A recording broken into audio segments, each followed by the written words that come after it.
Hello and welcome back to Flick on Your News.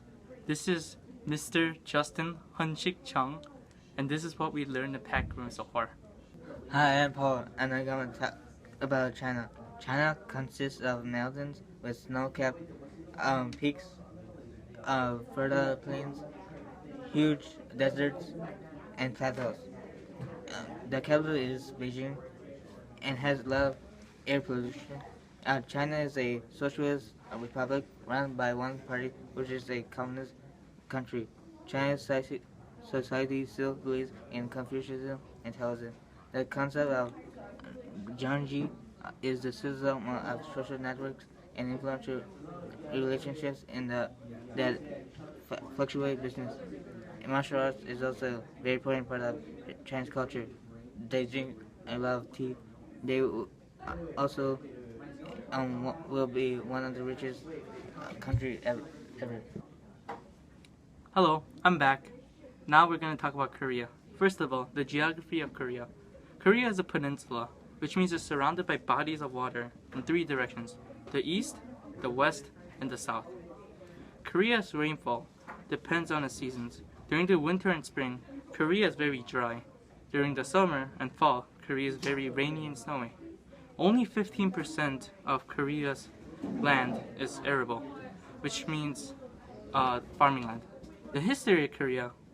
Korea shares close history with China.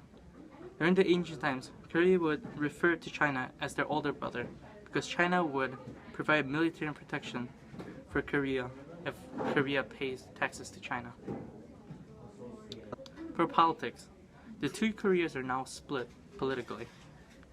There's a communist north dictated by Kim Jong-un and a democratic south with a system similar to what we have here in the United States. Society, like the political system, North and South are divided. The North is still talking about the war and Kim Jong-un, while the South has moved on from the war and is now looking towards the future. I'm Alex, and I'll be talking today about Southeast Asia. Southeast Asia is mostly consisting of groups of archipelagos and islands that are located near the Ring of Fire. The Ring of Fire is affecting all these countries due to its environmental vulnerability.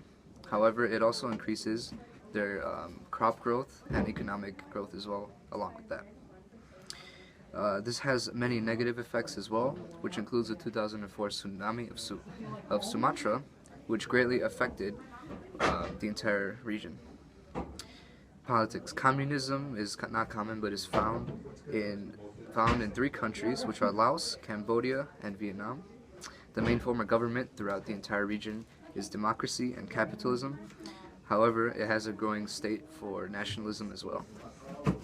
Southeast Asia was colonized for over a century. During this, the Vietnam War played a key role because of the rise of communism increasing throughout the world. European colonization has also shaped the culture and region between each state, and it is another reason why Islam is one of the biggest religions growing in Southeast Asia and throughout the rest of the world. Continuing on. All of the Southeast Asian states are mostly included in an organization known as the Association of Southeast Asian Nations, all excluding but one state.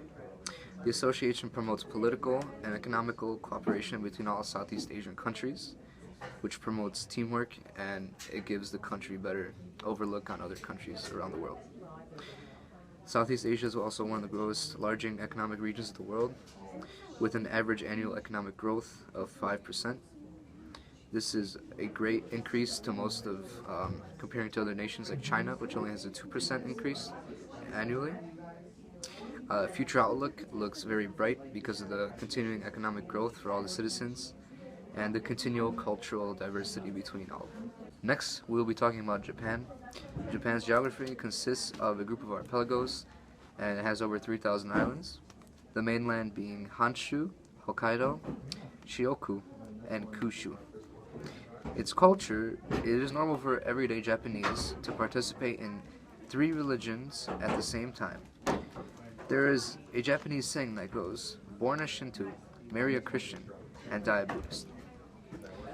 Politics. Japan has a democratic government.